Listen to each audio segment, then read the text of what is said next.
तर महाकारुणिक सम्यक संबुद्ध तथागताने उपदेशिलेला सद्धम्म आणि या सद्धम्मावर आरूढ तथागताचा संघ, तीनही रत्नांना त्रिवार अभिवादन. तीनही रत्नाची ओळख करून देणारे बोधिसत्व डॉक्टर बाबासाहेब आंबेडकर यांच्या स्मृतीस सुद्धा त्रिवार अभिवादन.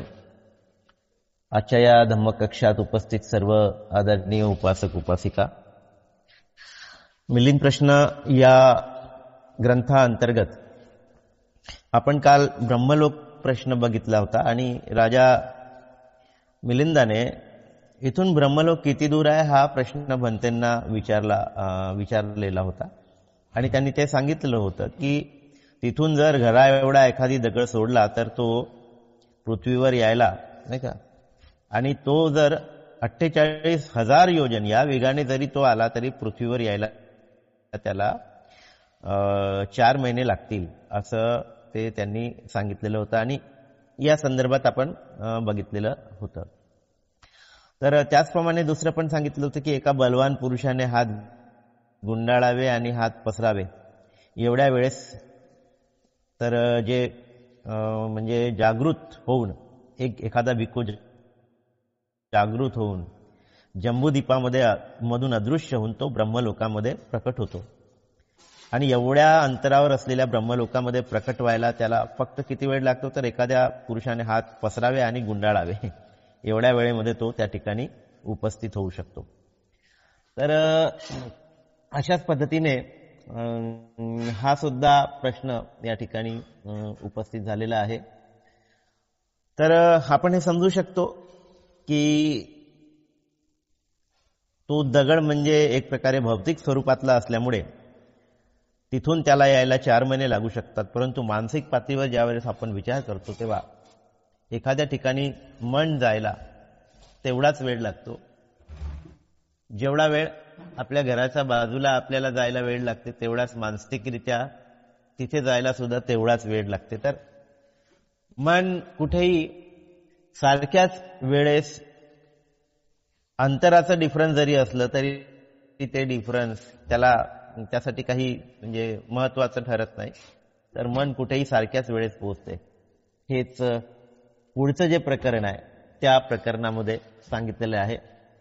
आता इथे आहे जन्माविषयी की एखादा मनुष्य मरण पावला तर तो समजा ब्रह्मलोकामध्ये उत्पन्न झाला आणि कोणी मरण पावला तर त्याने काश्मीरमध्ये उत्पन्न व्हावे. तर कोण लवकर उत्पन्न होईल आणि कोण उशिरा उत्पन्न होईल असा हा प्रश्न राजा मिलिंदाने भंते नागसेनाला विचारला. त्यावर भंते नागसेन म्हणतात की दोघेही एकाच वेळी नाही का जन्मग्रहण करतील. उपमा देऊन स्पष्ट करा असं जेव्हा ते विचारतात तेव्हा राजा मिलिंदाला नागसेन म्हणतात की आपलं जन्मगाव कुठे आहे. ते म्हणतात कलसी नावाचं माझं गाव आहे अलसंद द्वीपामध्ये आणि तिथे माझा जन्म झाला आहे. इथून ते गाव किती दूर आहे तर भंते नागसेन आपल्या मिलिंद म्हणतात भंते 200 योजन दूर आहे. आणि इथून काश्मीर किती अंतरावर तर ते म्हणतात फक्त 12 योजन. आता तुम्ही तुमच्या गावाचं स्मरण करा. ते म्हणतात केले. मग म्हणतात काश्मीरचं स्मरण करा. राजा म्हणतात स्मरण केले. आणि आता ते प्रश्न विचारतात की कुठे जायला जास्त वेळ लागला आणि कुठे जायला कमी वेळ लागला. तर राजा म्हणतात भंते दोनही ठिकाणी जायला सारखाच वेळ लागला. म्हणजे कलसी दूर असताना आणि काश्मीर जवळ असताना सुद्धा दोनही ठिकाणी जायला सारखाच वेळ लागला. त्याचप्रमाणे एखाद्याने इथे मरावे आणि ब्रह्मलोकात उत्पन्न व्हावे आणि एखाद्याने म्हणजे इथे मरावे आणि काश्मीरामध्ये उत्पन्न व्हावे. वेळ दोघांनाही सारखाच लागतो ना, समान वेळीच उत्पन्न होतील असं भंते नागसेन या ठिकाणी उपमा देऊन सांगतात. म्हणजे चित्त जे आहे ते चित्त त्याला जिथे म्हणजे पोहोचायसाठी त्याला अंतराचं फरक पडत नसते ना. चित्त ज्या ठिकाणी पोहोचते त्या ठिकाणी त्याला अंतराचं फरक पडत नसते, कारण भौतिकरित्या आपण ते अंतर कापून जाणे आणि मानसिकरित्या ते अंतर गाठणे यामध्ये खूप मोठं डिफरन्स आहे. चेतनेला ते अंतराची अडचण नसते.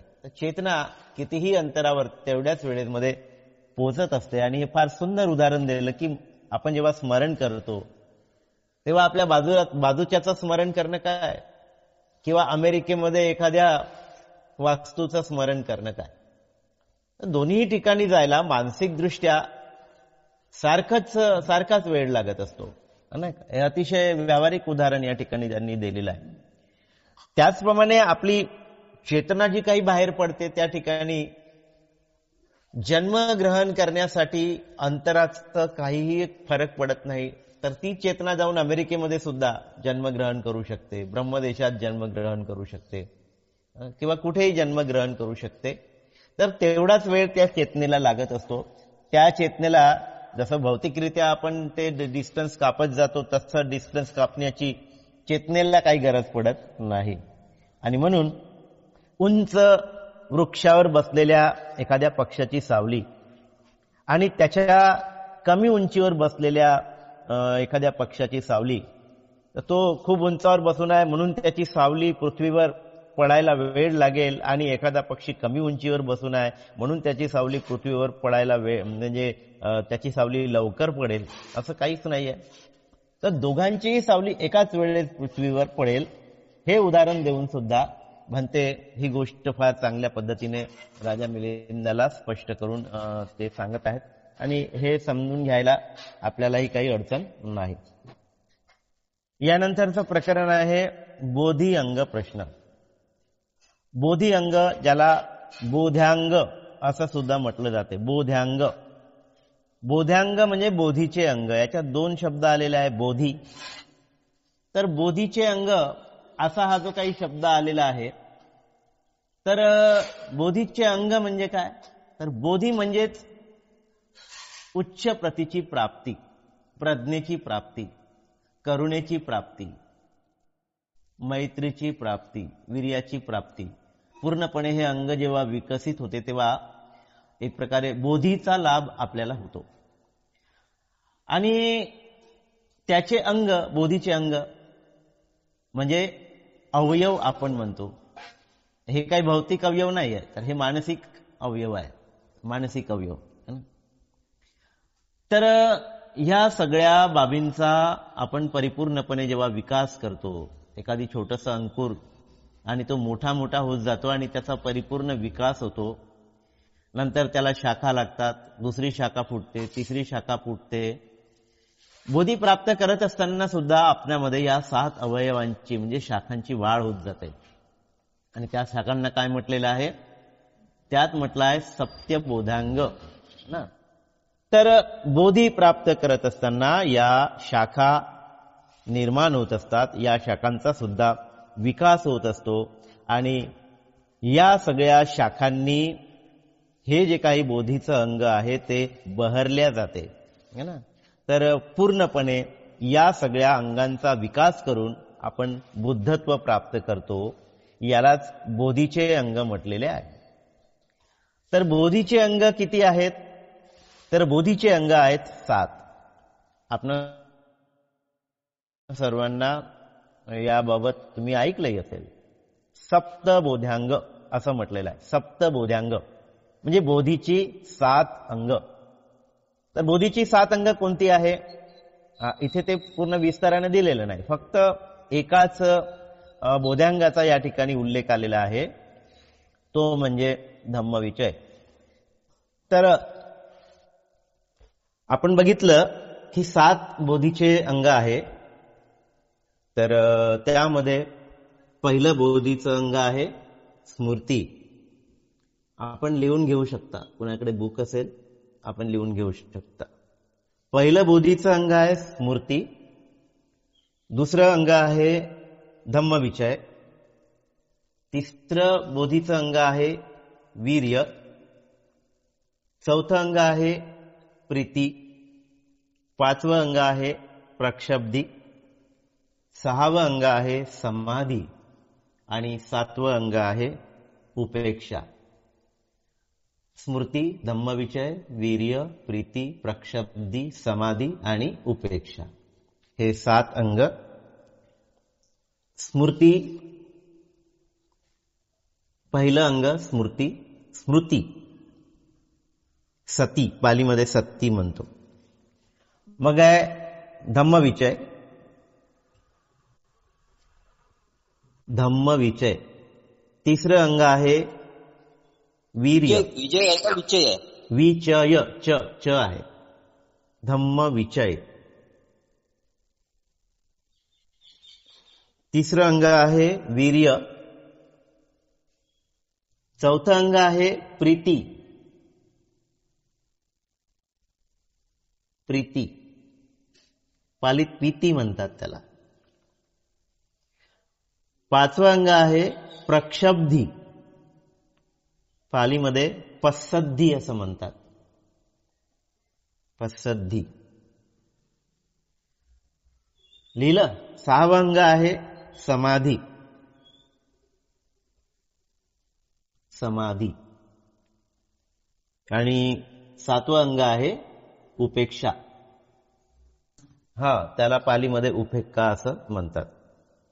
तर थोडं थोडं आपण बघून घेऊ, 2-2 मिनिटं एक एक अंग.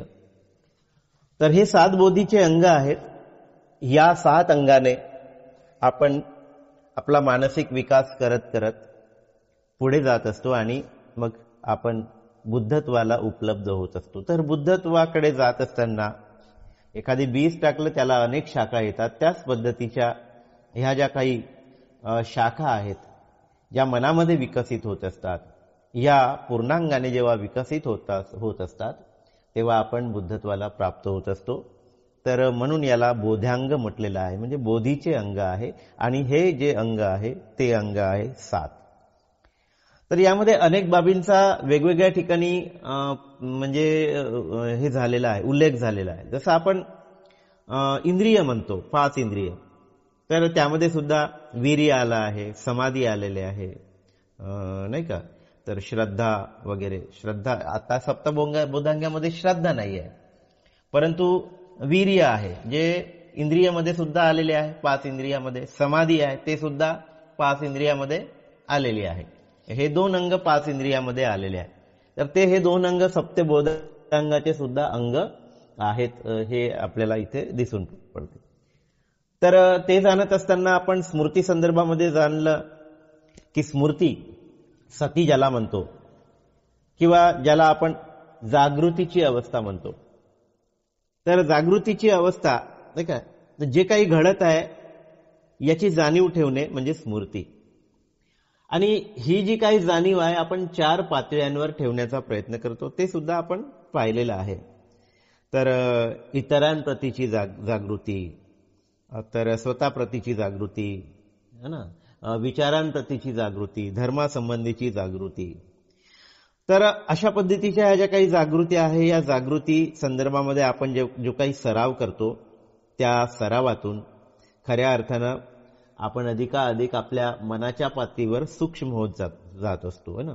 अधिकाधिक आपण सजग होत जात असतो, अवेअर होत जात असतो.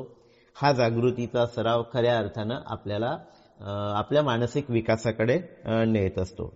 तर अशा पद्धतीनं आपण जे काही शारीरिक क्रिया करतो त्या सगळ्या शारीरिक क्रियांवर लक्ष ठेवणे, त्याबद्दल जागृत असते, त्याबद्दल जाणणे, उठणे, बसणे, झोपणे, बोलणे, जेवण करणे, ह्या सगळ्या ज्या काही बाबी आहे या सगळ्या बाबी जाणीवपूर्वक करणे. आणि यापासून आपण आपल्या जागृतीचा सराव सुरू करत असतो. त्यामध्ये आनापानसती हे सुद्धा एक जागृतीचंच ध्यान आहे. तर ते सुद्धा कायानुपश्यना या जागृतीच्या पातळीवर ते ध्यान आपण करत असतो. कायानुपश्यना स्मृती प्रस्थान. दुसऱ्या पातळीमध्ये आपण आपल्या भावनांची जाणीव ठेवत असतो. आपण सुखी आहो की दुखी आहो, लोभी आहोत की रागीट आहोत, आपल्यामध्ये मैत्रीचा करुणेचा भाव आहे किंवा द्वेषाचा भाव आहे. तर जे काही विचार म्हणजे ज्या काही भावना आपल्या मनामध्ये उत्पन्न होतात त्या भावनांची जाणीव आपण ठेवत असतो. तिसऱ्या पातळीवर आपण आपल्या मनामध्ये उत्पन्न होणाऱ्या विचारांची जाणीव ठेवत असतो की कुठला विचार या क्षणी माझ्या मनामध्ये सुरू आहे. आणि चौथ्या पातळीवर त्या विचारांचा स्वभाव काय आहे, त्या विचारांची चेतना कशी आहे, तर ते रागरहित आहे की राग रंजित आहे ना, तर रागानं भरलेली आहे की द्वेषानं भरलेली आहे, मैत्रीनं भरलेली आहे की करुणेनं भरलेली आहे. तर अशा पद्धतीने जे काही चित्ताचा धम्म है ना, चित्ताची प्रवृत्ती, चित्ताचा स्वभाव, विचारांचा स्वभाव त्या ठिकाणी उत्पन्न होतो. त्याची आपल्याला जाणीव व्हावी म्हणून या दृष्टिकोनातून आपण ते चिंतन किंवा आपण ती स्मृती ठेवण्याचा प्रयत्न करीत असतो की हा विचार आलाय तर तो कोणता स्वभाव घेऊन आलेला आहे. राग घेऊन आलेला आहे, द्वेष घेऊन आलेला आहे, मैत्रीने भरलेला आहे की मुदितेने भरलेला आहे की करुणेने भरलेला आहे ना. त्या विचाराचा काही ना काही स्वभाव असतो, काही ना काही तो म्हणजे जे विचार उत्पन्न होतो तो कुठला ना कुठला स्वभाव धर्म घेऊन येत असतो, त्यालाच धर्म म्हटलेला आहे. तर या 4 पातळीवर आपण स्मृतीचा सराव करीत असतो आणि हे अंग आहे. या अगोदरही आपण बऱ्याच मोठ्या प्रमाणामध्ये आपण याला जाणण्याचा प्रयत्न केला.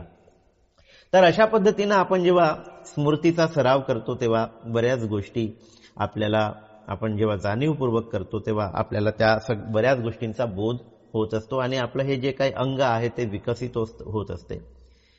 त्यानंतरचं जे अंग आहे, ज्या अंगाचा उल्लेख या ठिकाणी केलेला आहे की हे जे काही म्हणजे 7 अंगाने आपण जे प्राप्ती करतो नाही का, तर एका बोधी अंगाने अर्थात धम्मविचय संबोधी अंगाने ज्ञान प्राप्त होते असं जे काही म्हटलेलं आहे. तर कोणत्या अंगाने म्हटलेलं आहे, कोणत्या अर्थाने म्हटलेलं आहे? कारण भंते म्हणतात की ते 7 बोधी जे अंग आहे त्यापैकी जे धम्मविचय अंग आहे त्या धम्मविचय अंगाच्या माध्यमातून ज्ञान प्राप्त होते.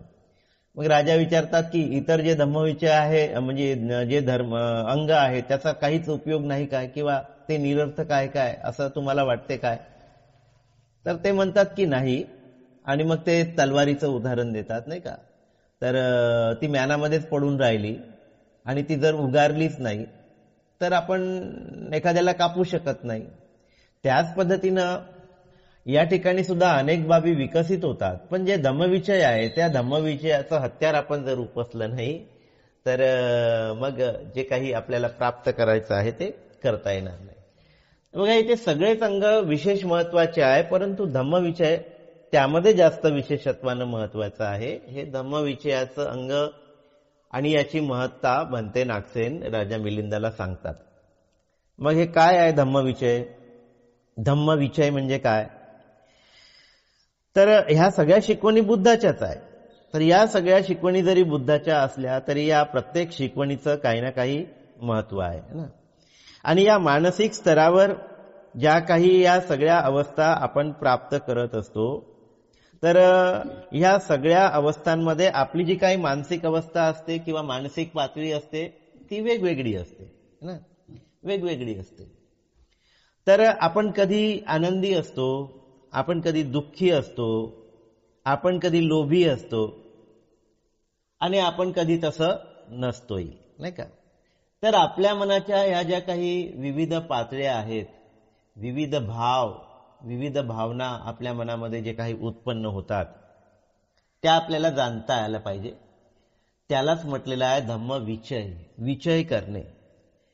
तर आपल्या मानसिक अवस्थांना ओळखून कुशल काय आणि अकुशल काय यामध्ये आपल्याला फरक करता आला पाहिजे, याची फोड आपल्याला करता आली पाहिजे.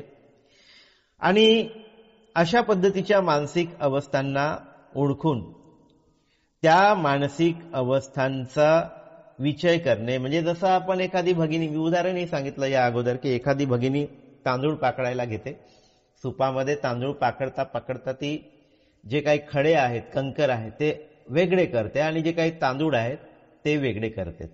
यालाच धम्मविचय म्हटलेला आहे, वेगवेगळं करणं. आपल्या मनात ज्या काही कुशल भावना निर्माण होतात आणि ज्या काही अकुशल भावना निर्माण होतात त्यांना ओळखून कुशल भावना वेगळ्या करणे आणि अकुशल भावना वेगळ्या करणे यालाच म्हटलेलं आहे धम्मविचय है ना, यालाच म्हटलेलं आहे धम्मविचय. तर अशा पद्धतीनं जेव्हा आपण धम्मविचय करतो तेव्हा आपल्याला अगोदर असं दिसते की जे काही आपण आपल्या मनाची पाखडण करतो नाही का, तर अकुशलांचा ढीग जास्त दिसते, कुशलांचा ढीग कमी होते. पण स्मृतीपूर्वक आपण या सगळ्या गोष्टी धम्मविचय करायला लागतो, मनाला जाणायला लागतो, मनाच्या अवस्थांना जाणायला लागतो, कुशल अकुशल जाणायला लागतो. तेव्हा हळूहळू सराव करत असताना मग आपल्याला असं दिसेल की जो कुशलांचा जो ढग आहे तो आता वाढायला लागलेला आहे, अकुशलांचा जो ढीग आहे तो आता कमी व्हायला लागलेला आहे. आणि हे सगळं कुठल्या अवस्थेमध्ये घडून येते की जेव्हा ह्या ज्या मनोअवस्था आपण ओळखतो आणि त्याची पाकळण करतो, त्याचा फोड करतो, त्याला वेगवेगळ्या करतो, त्या बाबीमुळे मग आपण या सगळ्या म्हणजे अकुशलांचा त्याग करत जातो. मग आपण कुशलांचं संवर्धन करत जातो, अकुशलांना पाकडून टाकतो, वेगळं काढतो है ना.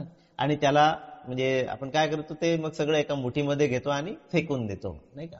धम्मविजय खऱ्या अर्थानं हे काम धम्मविजयाच्या माध्यमातून केलेलं आहे. म्हणून या ठिकाणी उपमा दिली की तलवार आहे पण वापरच केला नाही. तलवार तुम्ही उपसलीच नाही तर कापता येणार नाही कोणाला समोरच्याला, म्हणून ती तलवार उपसावी लागते. आणि तलवार उपसावी लागते म्हणजेच काय, तर धम्मविजय करावा लागतो. आणि धम्मविजय जेव्हा आपण करतो तेव्हा आपण अकुशलांना कापून टाकतो, अकुशलांना वेगळं करतो, कुशलांना वेगळं करतो आणि अकुशलांना आपण काय करत असतो, फेकून देत असतो.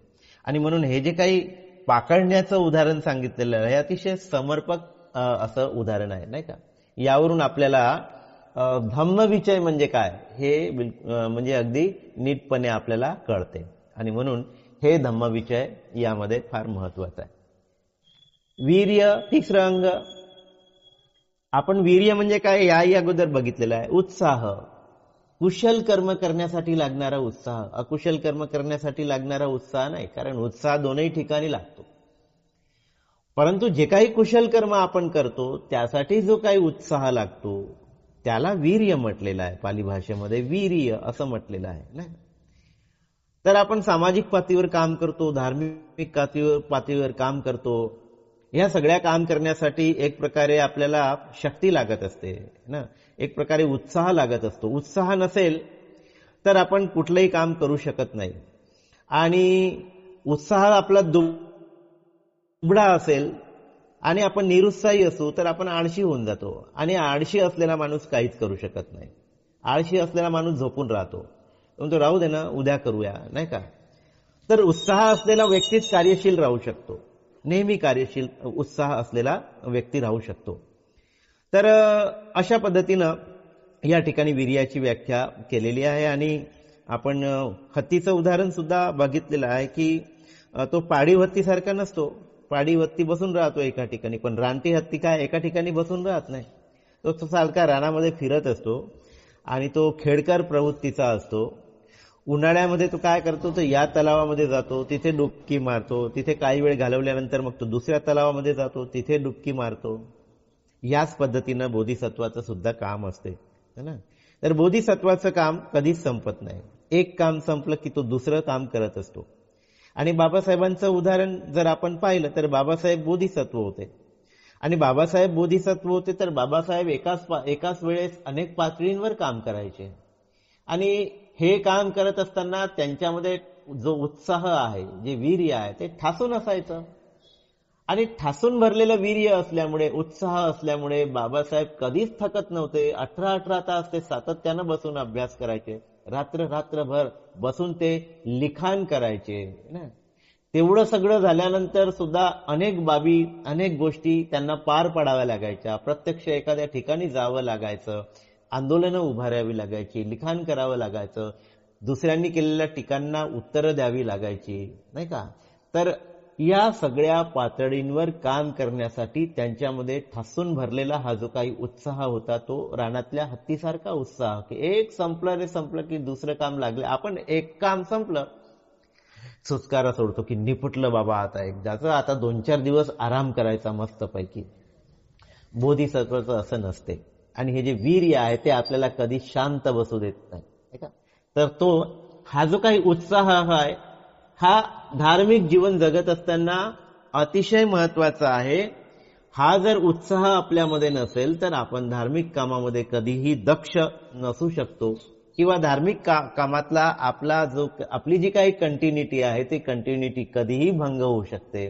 आणि एकदा का कंटिन्युटी भंग झाली तर त्या मार्गावरून आपण माघारी सुद्धा फिरण्याची शक्यता मोठ्या प्रमाणामध्ये असते.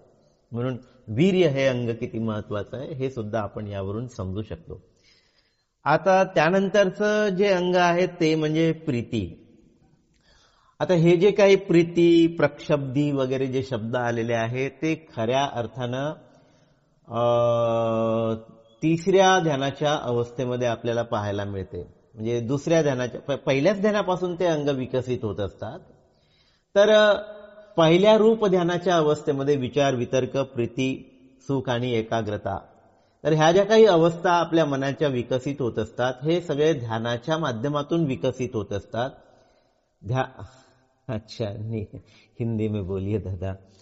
तो ये जो कुछ भी अवस्थाएं हमारे मन के भीतर में विकसित होती है, तो इसके पहले हमने स्मृति का सराव और उसके स्मृति के माध्यम से, जिसे माइंडफुलनेस कहते हैं, इसके माध्यम से फिर धम्म विषय अलग अलग करना, कुशल अलग अकुशल अलग, इसे धम्म विषय कहा गया है.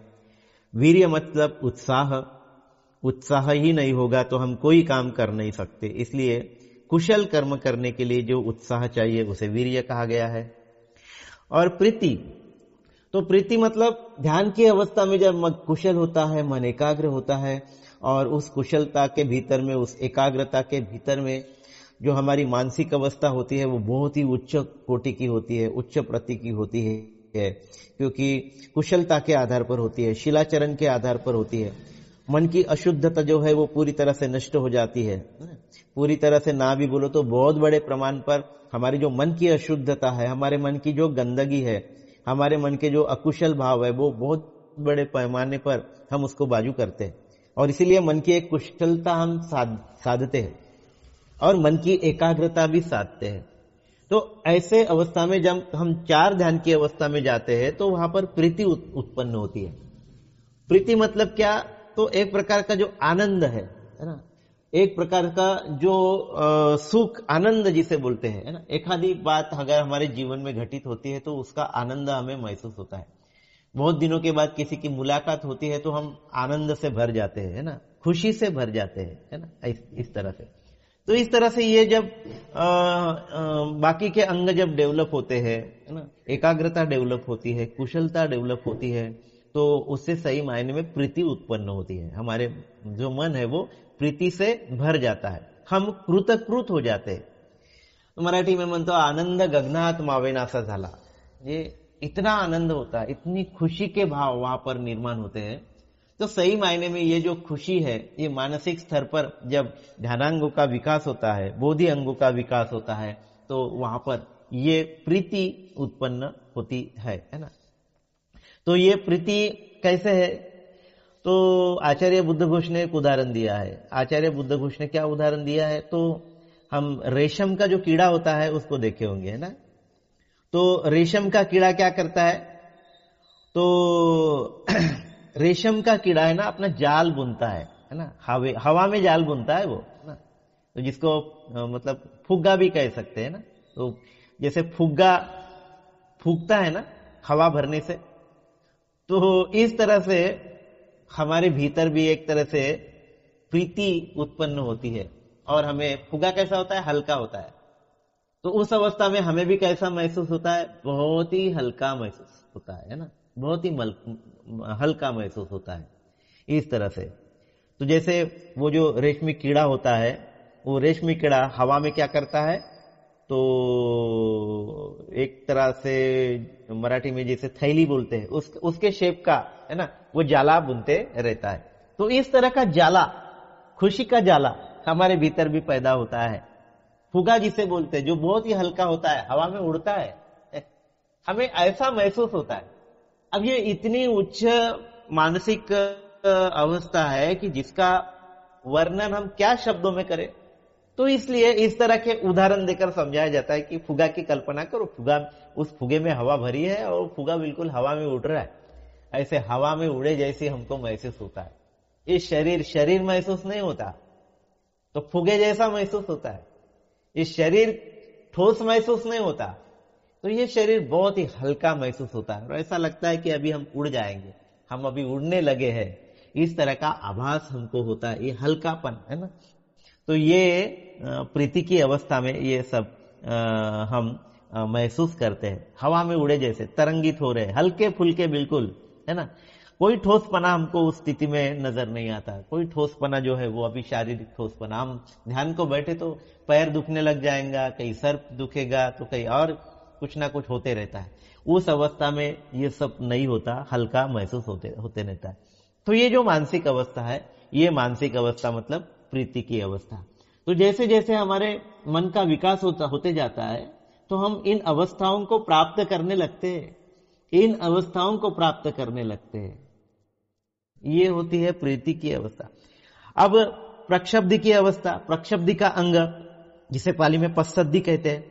तो प्रक्षब्धि मतलब क्या है? तो शांत होना, शांत होना, कोई आवाज नहीं वहां पर। तो प्रीति में थोड़ी सी उत्तेजना होती है। प्रीति में क्या होती है? थोड़ी सी उत्तेजना होती है, उत्तेजित होते हैं हम, है ना।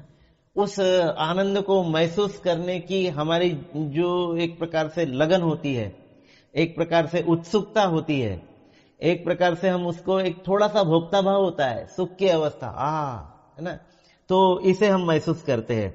तो थोड़ी सी अशांतता होती है। अशांतता मतलब वो शांतता ही होती है, लेकिन उसमें थोड़ा सा भोक्ता भाव होता है कि प्रीति को भोगने की एक प्रकार से वो वहां पर भाव होता है। लेकिन प्रक्षब्धि में वो भाव भी नहीं बचता। तो ये जो प्रीति है उसमें समाहित हो जाती है, हम पूरी तरह से शांत हो जाते हैं, है ना, पूरी तरह से शांत हो जाते हैं। और एक प्रकार से हमारी जो शांतता है वो स्थिर होती है, स्थिर। तो यहां पर जो उदाहरण दिया गया है वो उदाहरण कैसा है कि मधुमक्खी होती है, मधुमक्खी, है ना। तो मधुमक्खी क्या करती है? तो मधुमक्खी जो फूल होता है उसका जो रस होता है वो प्राशन करती है ना, जिसे मध कहा गया है, मध, है ना, मधु कहा गया है। तो मधुमक्खी क्या करती है? तो मध इकट्ठा करती है, फूलों में जो मध होता है वो इकट्ठा करती है ना। और जब वो इकट्ठा करते रहती है ना, तब हमने मधुमक्खी को देखा होगा, तो वो उसका एक विशिष्ट प्रकार का स्वर आते रहता है ना। इस प्रकार का स्वर आपने जरूर सुना होगा। जब मधुमक्खी उस फूल के इर्द गिर्द मंडराती है ना, तो वो मधुमक्खी का इस तरह का एक स्वर गुंजायमान होते हुए हमको नजर आता है।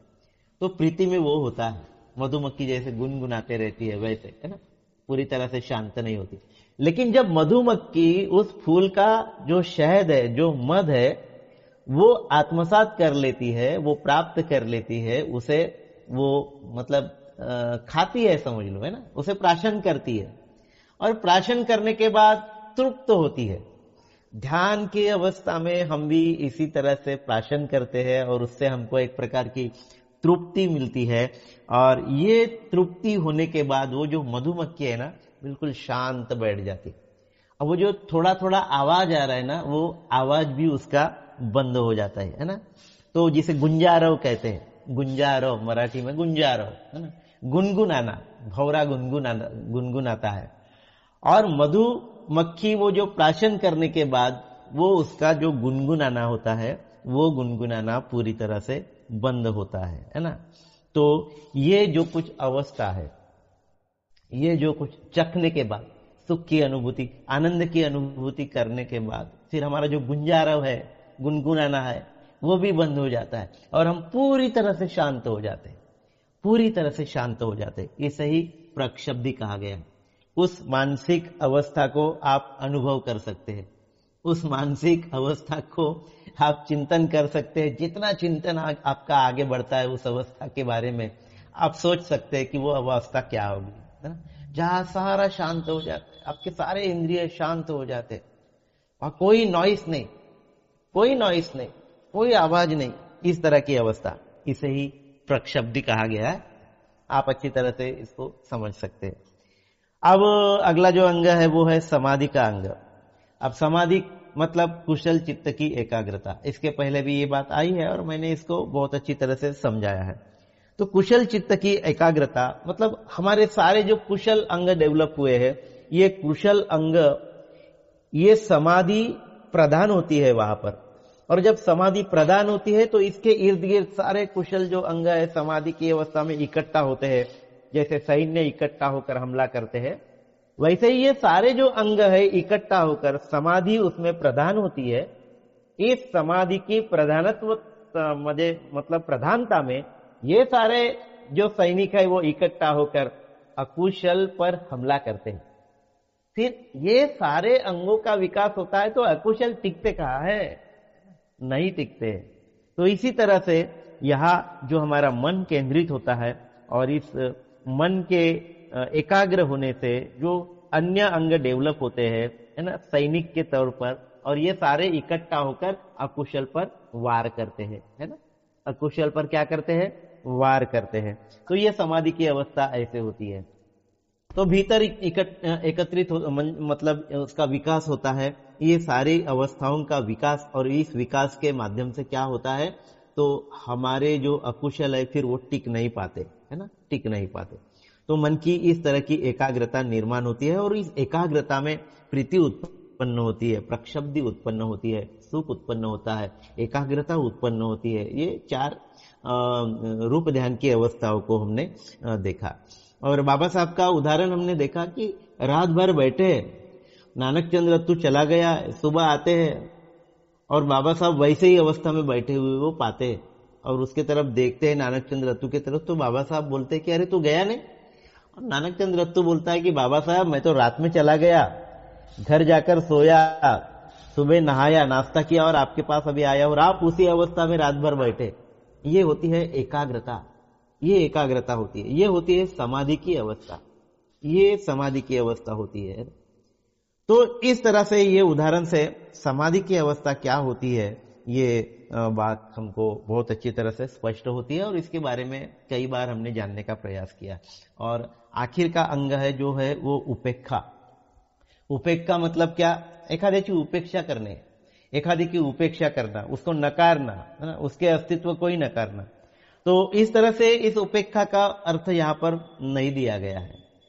तो उपेक्षा का मतलब क्या है? साक्षी भाव, दृष्टा भाव, है ना, उपेक्षा भाव, समता भाव। ये जो उपेक्षा ये है, इसका जो अर्थ दिया गया है ये है। तो उपेक्षा भाव मतलब कैसा? तो पर्वत के जैसा। तो पर्वत कैसा होता है? तो बड़े बड़े पत्थरों से बना हुआ होता है, बहुत विशाल होता है, उसे कोई हिला नहीं सकता, वो अड़िग होता है। चाहे जितना तूफान आए, चाहे जितना बारिश आए, वो जो है टस से मस नहीं होता है ना, कितना भी बड़ा तूफान क्यों ना है। तो वो पर्वत पर, है ना, हिमालय पर उसका कोई परिणाम नहीं होता। तो इसी तरह से हमारे जीवन में भी इसी तरह की तूफान आते रहते हैं, है ना। कभी सुख आता है, कभी दुख आता है, कभी स्तुति होती है, कभी निंदा होती है, कभी लाभ होता है, कभी हानि होती है, कभी हमारी कीर्ति होती है तो कभी अपकीर्ति होती है, कभी यश मिलता है, कभी यश नहीं मिलता, अपयश आता है। तो ये दोनों तरह के अनुभव से हमारा सारा जीवन भरा पड़ा है। इस तरह की बातें हमारे जीवन में बार बार उत्पन्न हो जाती है। और ये जो उपेक्षा है, वो उपेक्षा अगर हम में निर्माण हुई तो हम किसी भी तरफ नहीं झुकते, हम बिल्कुल स्थिर होते हैं। फिर सुख को भी नहीं भोगते और दुख को भी नहीं भोगते। भोक्ता भाव समाप्त हो जाता है, भोक्ता भाव समाप्त हो जाता है और दृष्टा भाव वहां पर आता है। और दृष्टा भाव आने के बाद ये जो सुख निर्माण हुआ ये अनित्य है, ये टिकने वाला नहीं है, इस तरह से उसके तरफ देखते हैं। और ये जो दुख निर्माण हो गया है ये भी अनित्य है, ये भी टिकने वाला नहीं है, ये भी नष्ट ही होने वाला है। तो जो नष्ट होने वाला है उसके लिए हम ना राग जगाते हैं ना द्वेष जगाते हैं। इस तरह से हम नए संस्कार नहीं करते हैं, अड़िग रहते हैं, समता भाव में रहते हैं, स्थिर रहते हैं, साक्षी भाव में रहते हैं, तटस्थ भाव में रहते हैं। और तटस्थता के साथ, साक्षी भाव के साथ हम इन सारी परिस्थितियों को देखने का प्रयास करते हैं। भोक्ता भाव वहां से समाप्त हो जाता है। तो ये जो हमारे मन की स्थिति है इसे ही उपेक्षा कहा गया है, उपेक्षा कहा गया है ना। पर्वत के जैसे, चाहे जितना तूफान आए हम पर कोई फर्क नहीं पड़ता, चाहे कोई कितनी स्तुति करे हमें कोई फर्क नहीं पड़ता। हमें पता है ये स्तुति भी अनित्य ही है, नित्य नहीं है, शाश्वत नहीं है। लेकिन हमारा स्वभाव कैसा है, किसी ने स्तुति की, मेरे जैसा कोई नहीं, और किसी ने अपमान का एक शब्द कहा तो मुझे ऐसा बोला। तो हम कितने लोभ में, कितने द्वेष में और कितने अंधकार में फंसे हैं, अज्ञान में फंसे हैं, जो है ही नहीं उसके प्रति है करके भावना, है ना, मैं और मेरे की भावना, और मैं और मेरे की भावना के कारण हम लोभ में, द्वेष में फंसते हैं और नए नए कर्म संस्कार करते जाते हैं और नए नए कर्म संस्कारों का हम पहाड़ खड़ा कर देते हैं और उसके दुख हम भोगते रहते हैं, उसके दुख हम भोगते रहते हैं। लेकिन जो अब उपेक्षा निर्माण होती है तो फिर कर्म संस्कारों की निर्जरा होते जाती है, फिर कर्म संस्कारों को हम नष्ट करते जाते हैं और जितने जितने बड़े पैमाने पर हम अपने कर्म संस्कारों से मुक्ति पाते हैं, उतनी उतनी मात्रा में हम बुद्धत्व की ओर बड़ी तेजी से आगे बढ़ते हैं। तो ये 7 अंगों का यहाँ पर जिक्र यहाँ पर इस प्रकरण के माध्यम से किया है। हालांकि इतना डिटेल में यहाँ पर देकर नहीं है, लेकिन जब 7 बोधि अंगों का यहाँ उल्लेख आया तो थोड़ा थोड़ा क्यों ना हो इन 7 बोधि अंगों के बारे में बताना मैंने उचित समझा। और इसमें भंते नागसेन ने अगर किसी को ज्यादा महत्वपूर्ण माना है, बाकी सभी महत्वपूर्ण है, लेकिन तलवार अगर हम निकालेंगे नहीं तो वो म्यान में पड़ी रहेंगे, तो धम्म विचय का हम वापर नहीं करेंगे, तो कुशल और अकुशल को अलग करने की जो एक अवस्था है, उस अवस्था में से गुजर कर ही हम कुशल और अकुशलों को अलग अलग कर पाएंगे और कुशलों को फेंकने में सक्षम होंगे। तो ये 7 अंगों का जिक्र यहाँ पर जो आया है, मुझे जो ज्ञात था थोड़े थोड़े प्रमाण में मैंने यहाँ पर इन 7 अंगों का जिक्र किया और आप सारे लोगों ने बड़े शांतिपूर्वक मेरी बात को सुना। आपके प्रति बहुत बहुत अनुग्रहित हूँ, पुण्यानुमोदन करता हूँ, धन्यवाद अदा करता हूँ और यही पर